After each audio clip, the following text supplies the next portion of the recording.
Hi, my name is Isabella Johnston, and I am called the Intern Whisperer. Our show is brought to you by Employers for Change, and we are continuing our tips series on unconscious bias.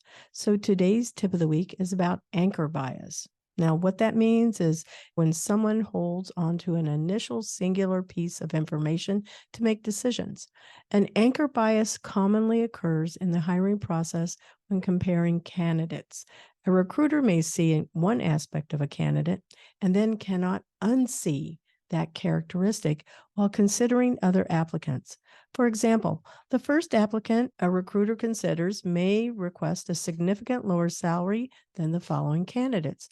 This can create an expectation called anchor bias that the latter candidates are asking far too much. So how do we avoid this type of bias? To avoid anchor bias, try to compare every aspect of a candidate and never rely on one singular piece of information as the deciding factor. If you find yourself coming back to that one piece of information you're comparing it against, try omitting the anchoring piece of information and compare candidates based on other characteristics and qualifications, such as their skills and the experience that they have.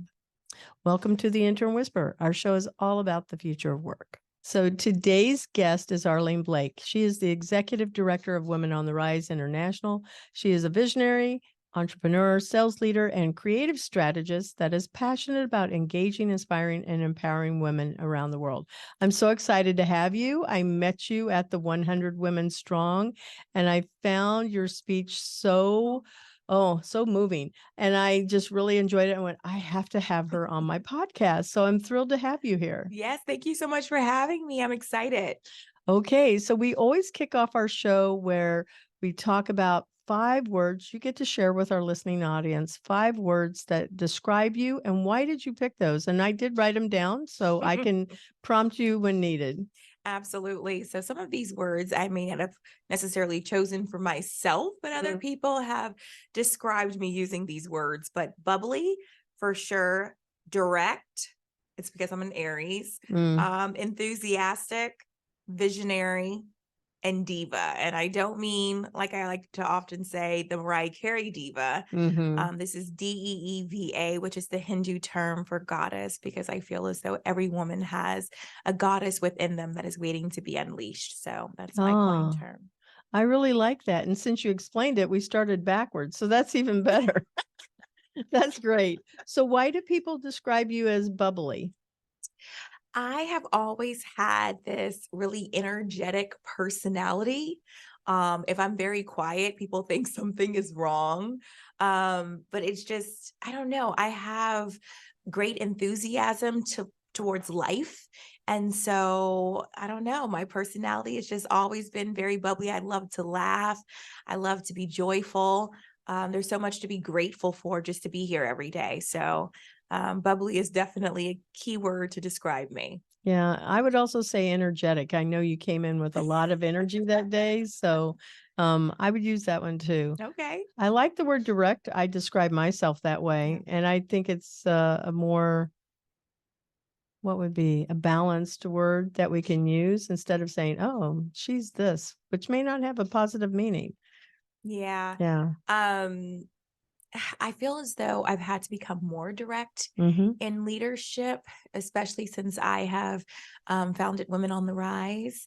It is something that everyone expects me to lead and make the executive decisions on everything. And so I oftentimes have to be very direct to keep the needle moving forward and to get things done. And then also it's just kind of a little innate being an Aries. I don't know if you know many Aries, but we're typically pretty direct. I am Libra, the balance, the scales of justice. So yes, I think direct is a very good thing. Yes. Yeah, definitely. I get it. Enthusiastic. Why that? I feel as though if you're going to do something, you have to go all the way with it. And I feel as though you have to give it all of your effort, all of your energy. And that's really, really exciting. And so I'm typically pretty enthusiastic about everything that I do. And it's come through even with my 6-year-old son. He always has this great enthusiasm about everything he's a part of. And so when people see him, they're always like, that is definitely your child, because we both share that same level of enthusiasm. That is a fun thing to have too. And sometimes I can imagine it can also be a clashing point, but Yeah. the good and the bad, finding Yes. balance for sure. Yeah. Okay. So the next one, visionary. You had to be. You started an international group. You know, the interesting part is at first it started off where I just had an idea for something very small. And then, next thing you know, people are asking me questions about what's next. And I'm having to keep on creating this vision and expanding it and growing it and listening to the needs that exist within the community and creating all of these opportunities. So I have kind of been pushed into the visionary position. Mhm. I've always been extremely creative, but now I actually have to execute. Yeah. But I have always been a dreamer. And I'm fortunate that my parents allowed me to really kind of sit back and create ideas and to be able to, work on them to bring them to fruition. And I have a very supportive group and team around me that allows for me to be that visionary. So, yeah. That is a great story there. Yeah. So where did you go to school? Mhm. Sometimes people don't go necessarily the college route, never a problem. But, how did you get from school to where you are now? And let's make sure you spend a little bit more time talking about Women on the Rise International. Absolutely. Yeah. So I'm a Knight. I went right here to University of Central Florida. I came from Jacksonville. I had a few different options of universities to go to, but UCF was calling my name. Some of the other, college towns became very dead during the summer Yeah. and holiday breaks. And I was thinking, okay, I've always loved the theme park. So during the summer, I could go to Universal Studios and Disney. Why wouldn't I choose Orlando?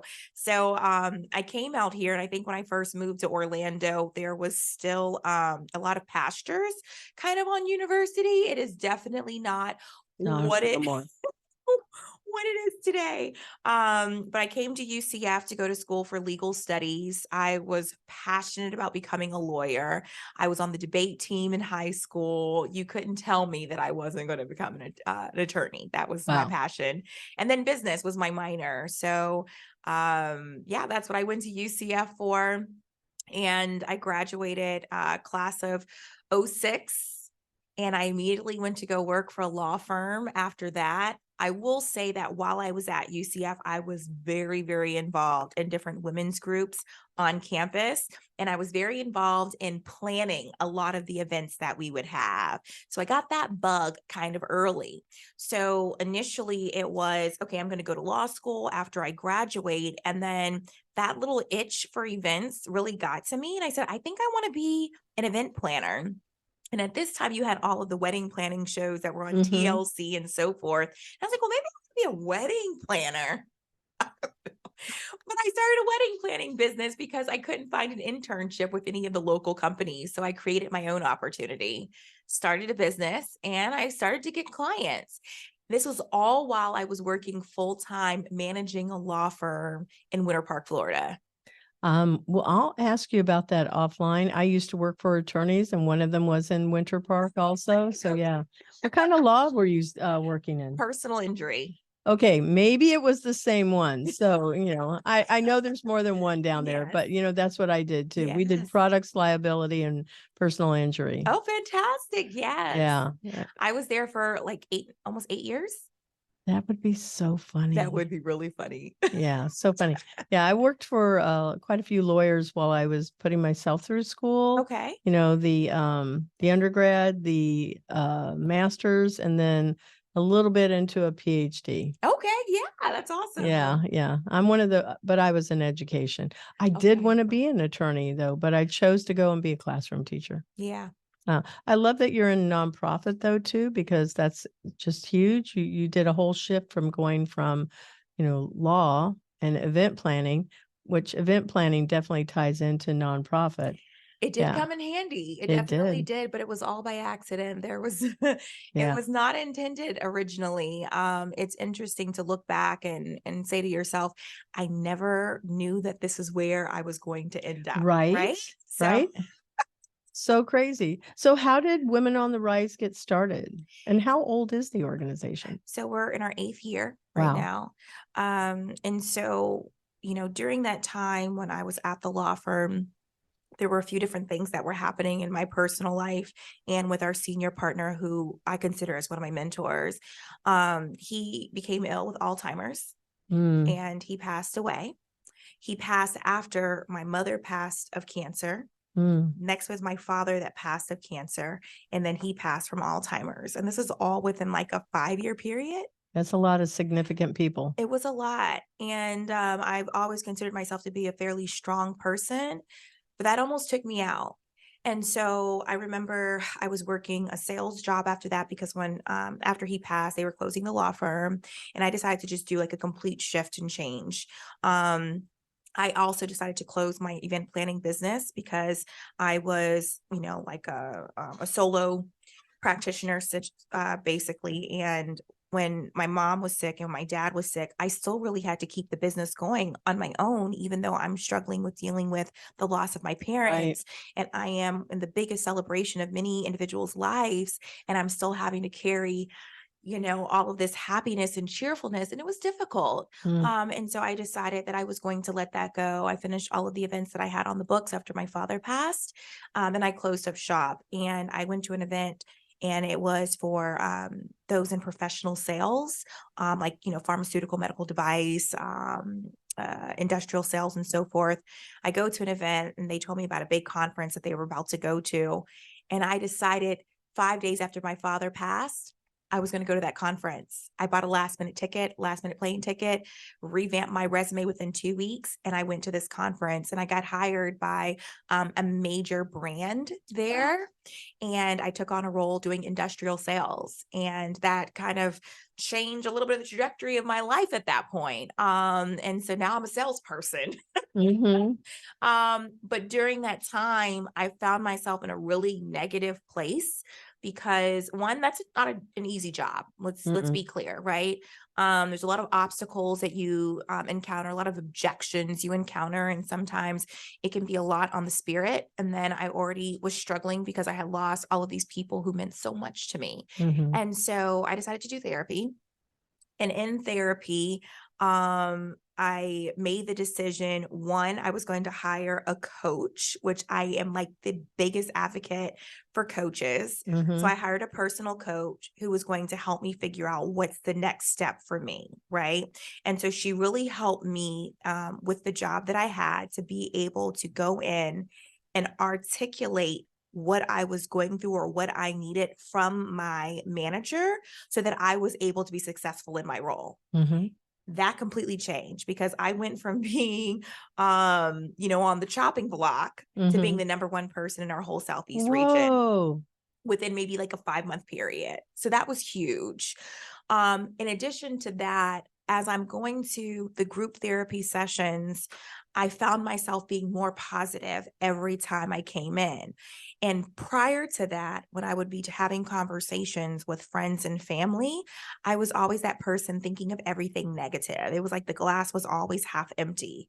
Mm. And I didn't like the reactions that I was getting from others as I was having those conversations with them, because oftentimes we don't recognize the fact that we're negative or we're being negative. That's true. So I started to kind of be a little bit more self-aware, and I started realizing the reactions that I was getting. And that's when I knew therapy was going to be my only option. Therapy was not something I had ever heard of in my family, but it was the only thing that I could think of to keep myself going. Right. Yeah. And so I did that. But again, as I'm coming to each session, I'm more and more positive.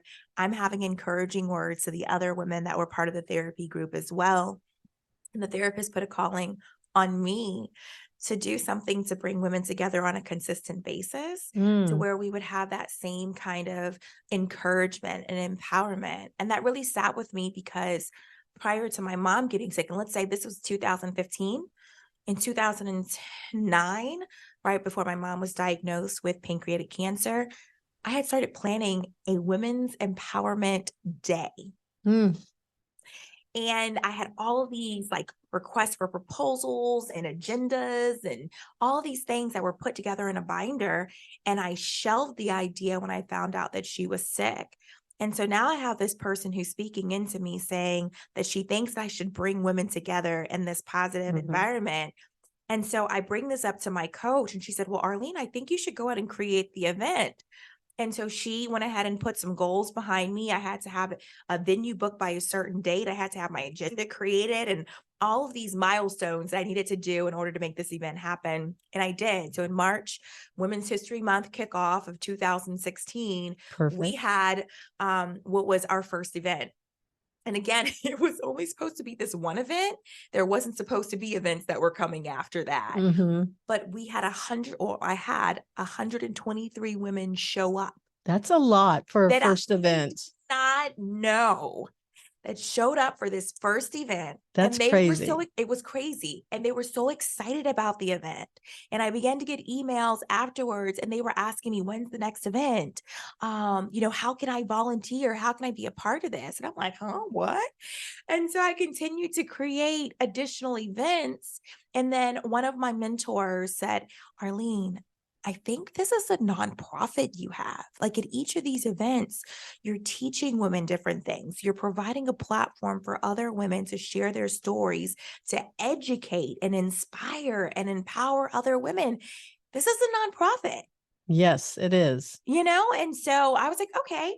I went ahead and hired an attorney, Audrey Chisholm, here in Orlando, and she helped me to get everything together so that we could go ahead and file our 501c3 paperwork. And July of 2016, we were official. Thank Congratulations. you. And December of 2016, we opened up membership. So that was something that I hadn't intended on doing, but I had people who kept on sending emails and asking, how can we be more involved? Is there a membership? I'm like, Mhm. what? I had to go to the drawing board and create that. And one of the amazing things is the first person who registered as a member. Her name is Nicole Hill Eugene. She is I know her. still, Yeah. she was our first member. And she's still a member. She serves on leadership within Women on the Rise. So it's a fun fact. Yeah. I like the website. I just opened it up because, well, I've looked at it before, but I love the colors. I mean, it's not all pink. It's got this nice balance of orange so our listeners can see it. You'll see it Yeah. on her logo when you watch it on YouTube also. But it's very modern looking and it's just a hint of Barbie, if you will.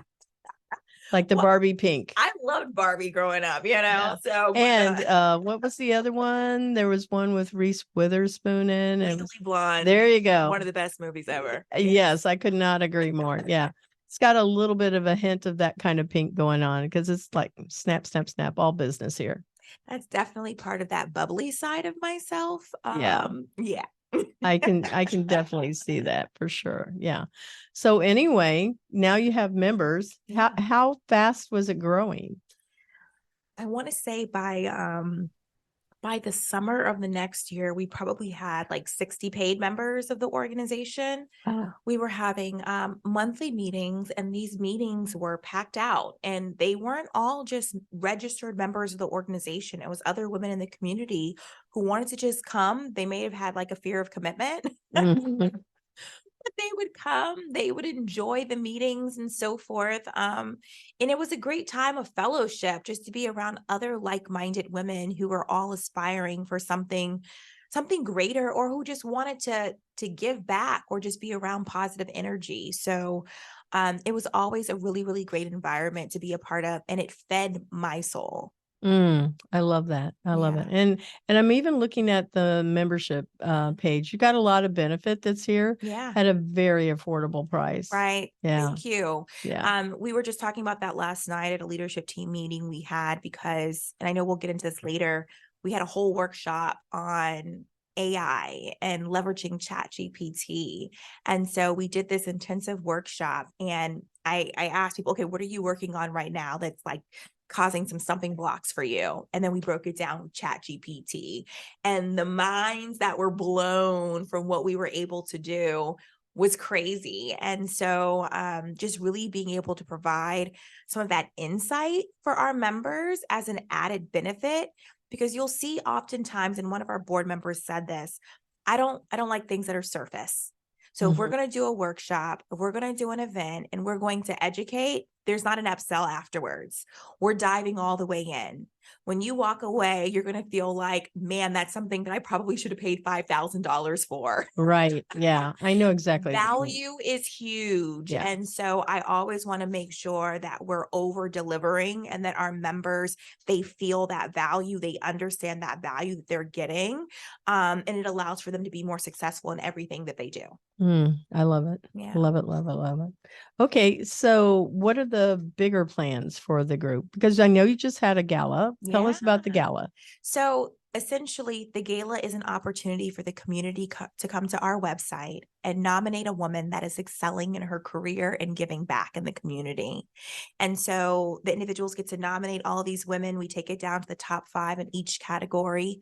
We invite them to a beautiful night of celebration, of sisterhood, and we honor them. And we do choose a winner in each category, but we also honor and celebrate each of those nominees that evening. And it's just a beautiful night of celebration. I have to say this because it was so amazing.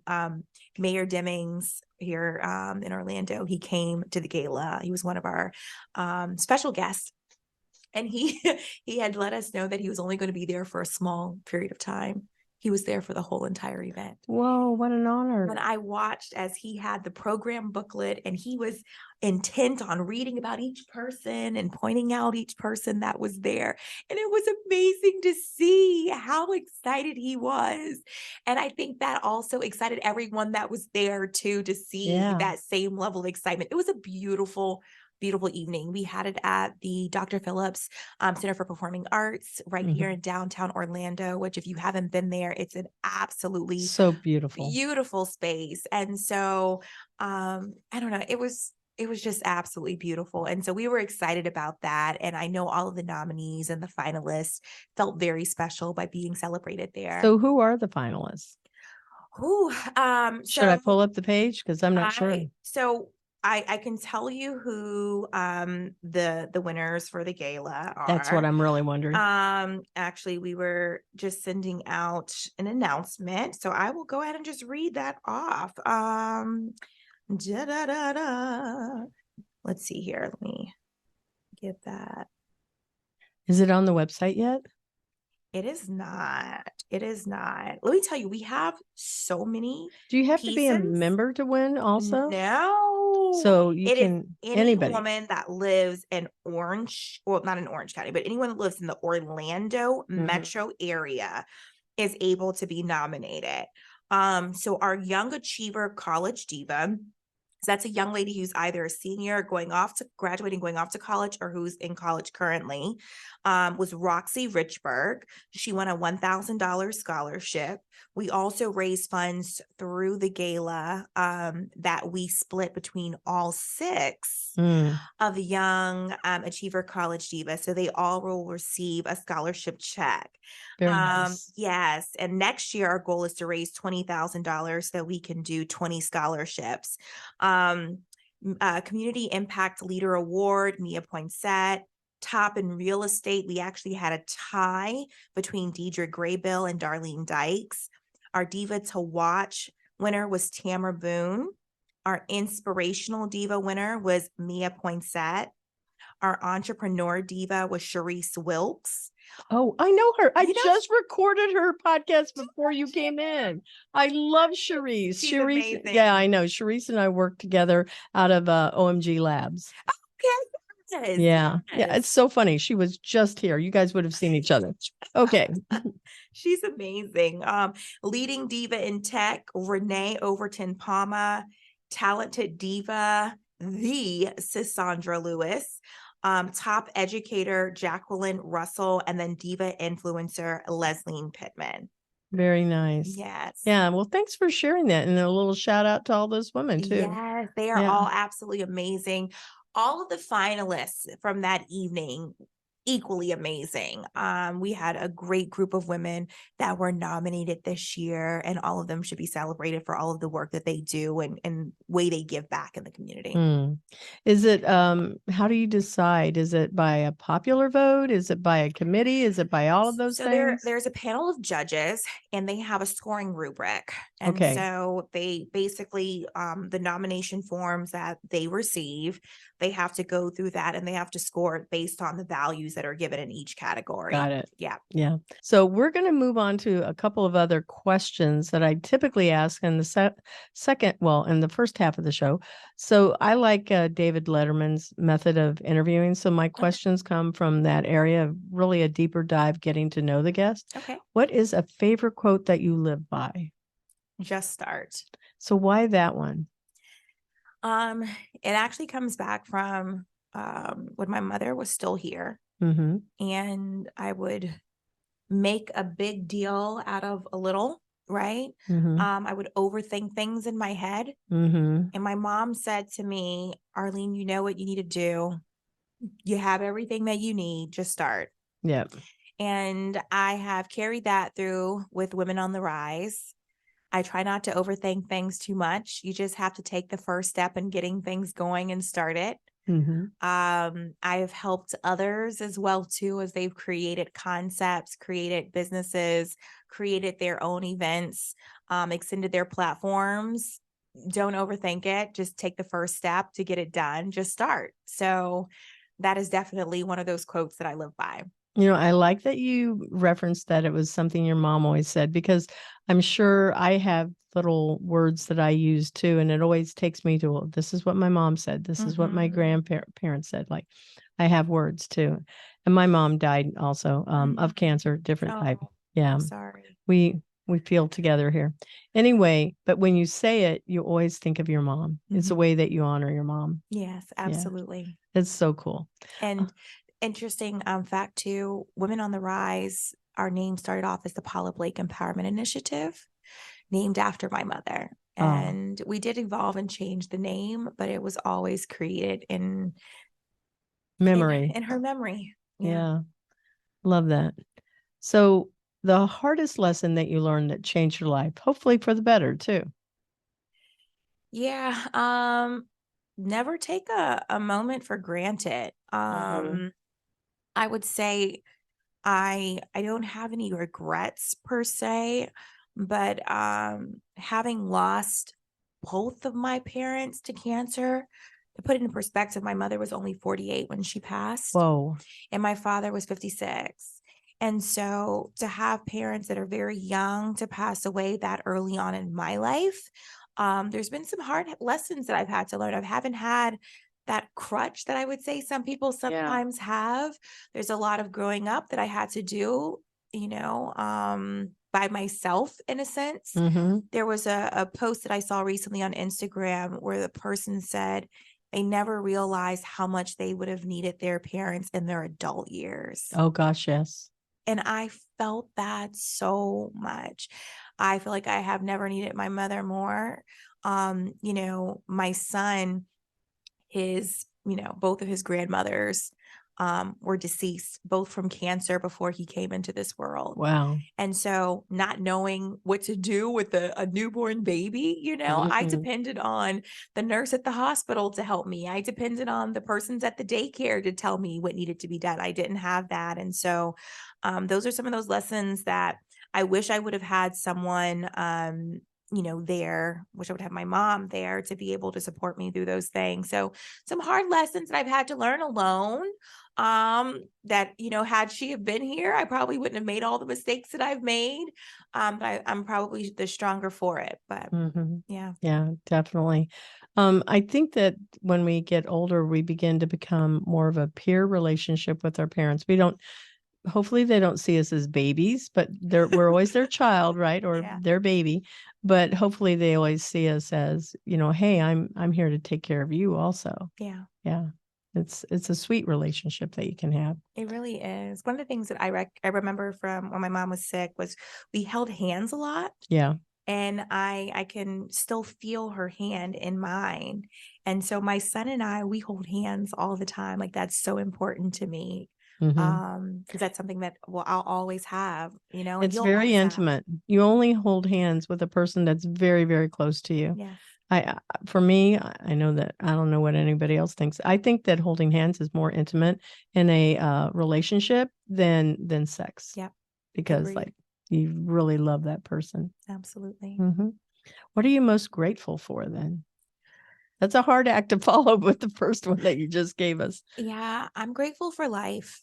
Um, I think when you have watched life exit from Mhm. someone's body with your own eyes, Mhm. and you watch them fight it, you appreciate life. You Yes. appreciate every single breath. Um, and so that's what I'm most grateful for. I'm grateful to wake up every day to both my feet work. Mhm. I'm able to breathe. I just, when you've seen others suffer, you respect and you appreciate life even more. Mhm. I do something that I call a gratitude walk. Now, I haven't done it in a while. I'm going to be honest. I Yeah. have to get back on it. But I would go and walk for an hour. And for that hour, I would sit there and say, okay, God, I'm grateful for this. I'm grateful for this. Just like you said, the ability to walk, for my feet, for, the health that you give me. There's so much we have to be grateful for. An hour would never be enough time. Yeah, most definitely. Yeah. That's why it's great to sometimes just be quiet, right? Allowing yourself to reflect and to think about all of those things that we oftentimes take for granted or are moving too fast to truly acknowledge and appreciate. So here's something. I read this statistic last week. Your kids you have will only be with you for 18 years. Typically, they go off to college. You will have about 20% of their time with you in your lifetime because you raised them to leave you, right? Yeah. That's true. So you only see them in that. And I went, wow, that is a very powerful statistic, because when you think about how much time you had with your own mom, and you have a young one also, that it makes somebody stop and think, oh my gosh. And you just said it, that how quickly things move. He's how old? 5, He's 6 right now. six. Yeah. He will only be 6 for this 1 year. And we have to instill so much into a young child or a middle school or a teenager. And I used to teach middle and high school, and I would go into these parent conferences and I said, your child needs you more now than they did when they were in elementary school. And don't for 1 minute think they aren't hearing you. They hear you. It's part of the separation that has to happen. But if you really want to have big impact, and I'll pass this one on to you, is if you spend 1 hour a month in the school where your child is in middle and high school, you will never have a discipline problem, because every teacher will know you are the mother of that child. And that's, so I'm having a little problem with Johnny. He is very social. And what they mean is he talks a lot. Yeah. That's mine. Yeah. So it really, and you will also know who your kids are hanging around with, the good ones and the ones that you would question, is that a good decision? So just kind of keep that in mind if you really want to know. And I don't know where your child goes to school, but just remember, 1 hour a month, it turns everything around. I actually volunteer every opportunity that they give me. Yeah. So all of the kids in his classroom knew me very well. Yeah. Well, keep doing that. Keep it, because many times parents, they do it when they're in elementary school, but they see these big bodies on these kids and they go, yeah, he's like, 5'10" and he's in 7th grade. Doesn't matter. Show up. You still show up. Absolutely. Yeah. Yeah. And I've always loved mentoring. I have done it majority of my life. And so I hope to continue to do that even in spaces that, he'll allow me to be in. Right. We'll see what happens. I get extremely passionate about our high school students as well too. When I went off to college, I applied for 24 scholarships and I won 20 of them. Holy cow. Yeah. And so my parents never had to, raise a dime to send me off to college. And they were quite nervous when they knew I Right. was going off to college. And there were a lot of small scholarships that I won, and they added up to completely taking care of me. In addition to the scholarship that I got from UCF, because I was a scholar. I went to a college preparatory school in Jacksonville. And so I just knew, like I said earlier, I was going to be an attorney. Right. That was going to be my thing. And so I get really passionate about talking to our young people about what is that next step for them? Mhm. How are they paying for college? How are they creating exceptional experiences during their high school experience that they can share as they're doing their college essays and so Mhm. forth, right? And so that I love being around our youth and sharing that and encouraging them to put that best foot forward. And it's interesting too, because I told you I applied for 24 and I only won 20 of them. So there were Mhm. 4 I did not receive. So the question I always ask is, when do you think I applied for the 4 that I did not get? It was the first 4. Mhm. The first 4 scholarships I did not get, but I continued on. And then I Mhm. won 20 consecutively after that. So I always tell them, don't give up, right? You may not Right. get the first, the second, the third, or even the fourth, but at some point it's going to happen. Mhm. So yeah. That's very inspiring for entrepreneurs, for people raising money. I'm raising money. I'll have to tell you more about what I do Yeah. off this show. Yeah, Absolutely. another time. All right. So the next question I have is, who in your life has had the biggest impact? And I know you told the first 3, Yeah. your boss, previous boss, and then Mhm. your parents. I can't imagine that it's not those 3. I'm gonna shift a little bit. Okay. My 4th grade elementary school teacher, Miss Saluco. Um, I'm going to give her credit here, and I'll tell you why. I remember I wanted to be a news anchor on our school television show, which was Wake Up Alamocati Elementary School. Mhm. And I never received the invite to come and interview. And I'm having a conversation with my teacher, and I share this, and she said, you weren't invited to interview? She pulled the whole class together, marched us all down to that media center. And she approached the media center specialist and she said, Arlene never had a chance to interview. And so she put me on the spot and interviewed me right then and there. I'm a 4th grader, right? Wow. And I became the lead anchor of Wake Up Alamocati Elementary School. And I think, one, seeing someone who believes in me like that really allowed for me to just take every opportunity, understanding that there's going to be someone there that's going to support me. Yeah. In addition to that, you have to speak up. Mhm. If I hadn't said anything, that opportunity would not have been created. And Mhm. then to also then be the lead anchor. Yeah. Yeah. God, I'm 39 years old and I'm still talking about my experience at Wake Up Alamocati Elementary School. So it definitely made an impact. Yeah, definitely. And we never know how one person can make a major shift in our life. Yes. That's what you're really, again, I was a teacher and Yeah. I could see that happen. I have this box of letters that the middle Mhm. and the high school kids would write me. And honestly, they're so meaningful. I pull them out and I go, oh, yeah, that's right. That's why I did this, because it's Yes. like I miss them, but I'm so grateful for them. Absolutely. Yeah. Yeah. Yeah. Okay, the next question. What do you want to be remembered for in your life? This one's usually the tough one for people. I want to be remembered for how I made others feel.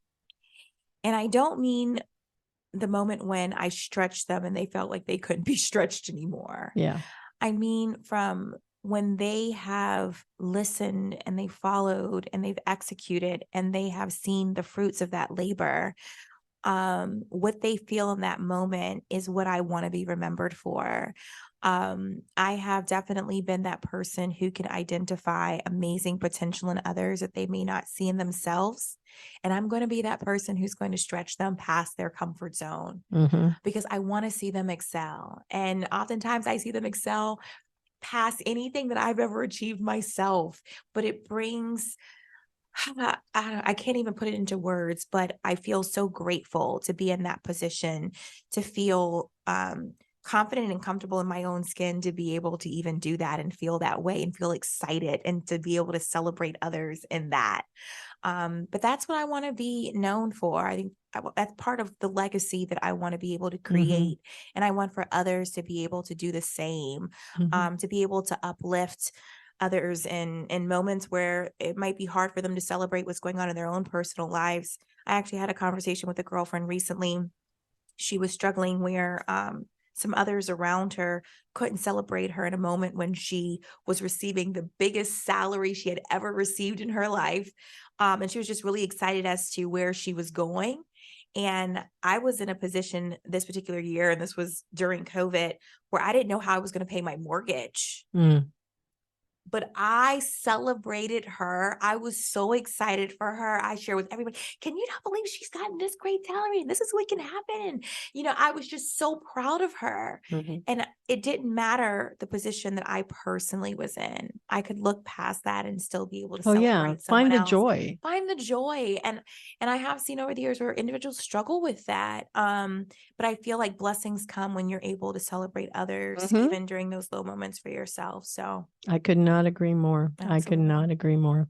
I'm in this place where I've had so many things that are in the past 2 weeks have happened. And I said to somebody in my this little circle, I said, I have never felt so supported and like a warm blanket has been wrapped around me. And I feel that so much weight has been taken off. It has energized me so much. And so I feel like that's what ends up happening is when we have that kind of joy with, I've had so many people in my life too, that I have celebrated with them, and I'm just happy for them. Just happy. I mean, we can be happy for others, even if we're going through stuff that's hard. Absolutely. And one more thing that I have to bring up here too is sometimes support can come from those who you didn't expect it to come from. So sometimes we'll have people who are very close to us and they may not show up in the way that we're expecting or needing, but there are others who are there to support and uplift us in those moments where we need to feel supported. And so sometimes we have to extend grace to those who are in our company and allow for others to be able to step in and share joy with us. Agree. Well, we're going to take a short moment to acknowledge our sponsor, Transcend Network, and we will be right back. Transcend Network helps early-stage startup founders find product-market fit through weekly experiments, receive fundraising support, and build a global founder-investor network for EdTech and the future of work technologies. The Intern Whisperer is affiliated with Employers for Change, and we thank Transcend Network for being a sponsor of our show. And we're back to the second half of the show where we talk about the future of jobs and industries in 2030. So what do you think 2030 is going to look like? So hard to believe. It's only 6.5 years. I know. The interesting thing is we had a meeting a few years ago where for Women on the Rise International, and we were talking about what the job market would look like in 2030. Yeah. And one of our board members, Michelle Beatty of the Career Tipper podcast, was there, and she was sharing what the job market would look like. And I think people were looking at Michelle like she was crazy, like, yeah, my job's not going away, my job's. And then we've seen over the last few years, so many jobs being eliminated. And now people are like, oh my God, what am I going to do? And so we have to be flexible. We have to pivot. As most things have happened over the course of the last 100 years, every cell phones have changed how we do so many things, tablets, we're always having to pivot and to be flexible. And so I think this is just another one of those times where we have to figure out where we fit in and how we can leverage the technology that is in front of us so that we can still be successful, create an income, and survive, quite frankly. Yeah. And it doesn't always mean that you're an influencer. Let's just say that. I mean, influencers are important also, but on the same hand, it doesn't mean everybody's going to be an influencer because somebody has to do the other stuff that, like make the products that the influencers, touting, whatever. Yeah. It's funny because when you talk to the kids, like my little brother, he's 20, he'll be 21 later on this year. And when he was graduating from high school, I was asking, what do you want to do? I want to create YouTube videos. Oh, really? Okay. Well, how many have you created? Yeah. None. Yeah. So yeah, that's what the lay of the land looks like right now. But absolutely. I mean, one of the things that we're trying to do within our organization and for our members is having sessions on how do you leverage AI, right? Yes. There's so much information out there, but it's a little convoluted. People Right. want to know It's so new. it's so new, right? And so I've been blessed and fortunate that I've had people who have been willing to share information, and it has blown my mind. And I think I sat there in front of the computer one day and I just tried everything that I could try to see what worked and what didn't work. Mhm. And I am one of those people who I just love to share. Right. Mhm. And so I freely share in our masterminds and our Canva workshops, now our AI workshops. And been able to work with the ladies on what are some of the skills that you have that are transferable into something that creates money for yourself or Mhm. creates streams of revenue. We have a teacher who wanted to create some curriculum that she could sell. And so she kind of had some ideas. They weren't fully vetted. And so we actually utilized AI to create a formal curriculum. And that she was able to go and ask it certain questions to like regenerate the responses that she needed to really create a final product. And she was blown Mm. by what we were able to do. And then figuring out what the next person needed and working with them through that and allowing everyone else on the call to be able to see how it worked and how they could leverage it. I'm all about creating additional streams of income because, to be quite frank, most 9 to 5s now are Mhm. not covering person's expenses, right? Especially if you're a single mom like myself and it's only you taking Right. care of your household. With the rate of inflation that we're having, especially here in the state of Florida, you have to have an additional stream of income, right? And Mhm. so my whole goal is to help women to figure out what are the skills that you have, what is the knowledge that you have that you can create additional streams of income to support you and your family. And we're leveraging AI to help us do that. Yeah. One of the things that I use AI in a lot of what we do here and I have multiple companies too, Yeah. just like what you're describing.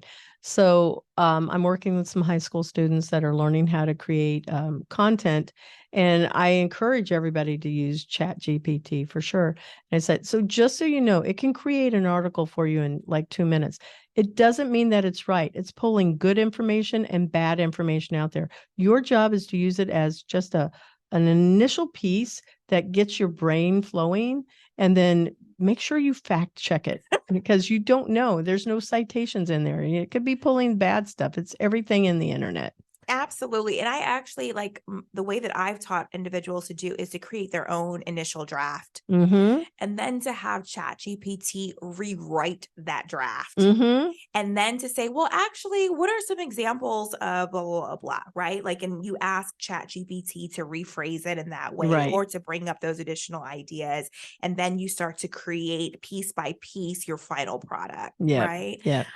So that's the way that I like to use it. And everyone is different as Yeah. to how Yeah. they do it, which makes it such an awesome tool to use. Yeah. It's nothing to be afraid of. We need to embrace it. It's not going away. We do. Now, I Yeah. mean, there's probably some other things that we should probably be writing out, but that I think is definitely great and a great tool to be used.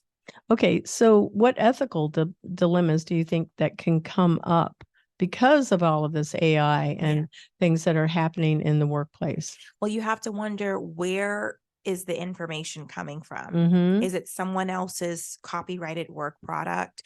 We've seen AI technology be used in creating artwork, right? Well, it's Right. taking others, signature pieces of art and creating new things. We've seen it in proprietary Yeah. information. We've seen music artists where Yeah. their sounds are creating Royalties. new music from someone else's voice. Yeah. There was a video that was kind of scary to me. If they were saying that they could take your voice and they could use it. It was honestly on Black Mirror. Was that on Black Mirror as well? I saw too? something like that too. Yeah. This was on Instagram. And so I tell my son, I don't care if you hear my voice. If you don't see my face, Mm-hmm. you don't listen to that, right? Mm-hmm. And so it's just so many things that could potentially happen, Right. you don't think about. And I'm hoping that it doesn't go that direction, but I want to be cognizant of it so that we can, just make sure that we're safe. Be at the end of the aware. day. Be Yeah. aware. Yeah, totally. Well, what is the best mentoring advice that you would like to share with our listeners? Keep in mind, they're from 23 to about 65 plus. We have men and women, a little more on the male side, just so you know. And it's usually CEOs, HR professionals, futurists. Yeah. I think my best piece of mentoring advice is your mentors won't always look like you. And that is okay. Some of my biggest supporters and advocates and those who have poured into me were not the same sex and did not look like me. Right. And I have a plethora of different mentors from different backgrounds and life experiences that share their unique experience that really helps and speaks to me as I craft what this next phase of my life looks like as I've achieved certain goals in my life. Right. And I encourage others to go into rooms where everyone doesn't look like you. Right. Learn from others with different experiences that really helps to shape your mindset and how you see and view the world. So that's one of the things that I would share with individuals. I love that. And mentoring, I use peer and reverse mentoring in my platform and in my own academy that we have. And mentoring goes both ways. I learn from people that are way younger than me. And part of what I do is I love to work with 3 and 4-year-olds at my church. Yeah. I get my best lessons of how to work with adults by working with those little ones. Yes, absolutely. Yeah. So super important. Age has never been one of those things that I have really acknowledged. In our organization, we usually don't talk about age. And so recently, one of our leadership team members was, Arlene, I am 65 years old. I said, I don't know. Yeah. Never known. I would have never thought about it. And honestly, it doesn't really matter. Right. And so I just love the fact that we're all able to connect in so many different ways. Yeah. My therapist, for instance, I think she is absolutely amazing. She's significantly younger than I am. Right. But she's still knowledgeable and she still does everything really, really exceptionally well. And so I don't want age to keep us from allowing a person to be able to have some kind of impact or influence in our life. Should not. Right. Yeah. It should not be one of those variables. It's always, I designed my platform around head smarts and heart smarts. That's what I call it.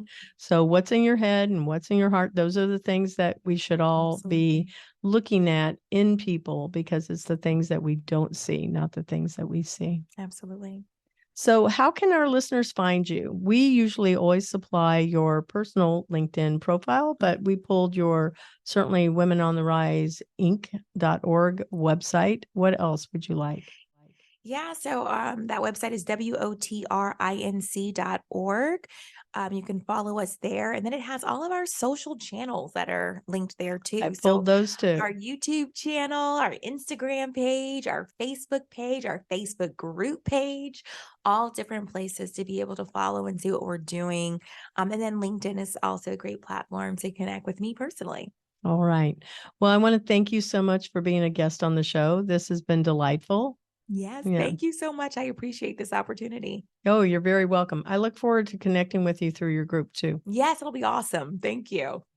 Join Women on the Rise. Excellent. We love this. I love that you're getting a budding entrepreneur right up here. I'm pretty sure he's going to be your marketing director. He absolutely is. Every time we go somewhere and he sees a woman, he said, Mommy, is she part of Women on the Rise? Very nice. Hey, what's your name? Just first name only. Evan. Evan. Nice to meet you, Evan. Click that subscribe button. Okay. Thank you to our sponsor, Cat 5 Studios, and thank you to our video team, Gabe Laporte. Music is by Sophie Lloyd. Be sure to visit Employers for Change at www.e4c.tech to learn how you can create real diversity and inclusive culture while skilling your people for the future of work. Thank you for supporting the Intern Whisperer by subscribing to us on Podbean, our Employers for Change YouTube channel, or stream from your favorite podcast channel.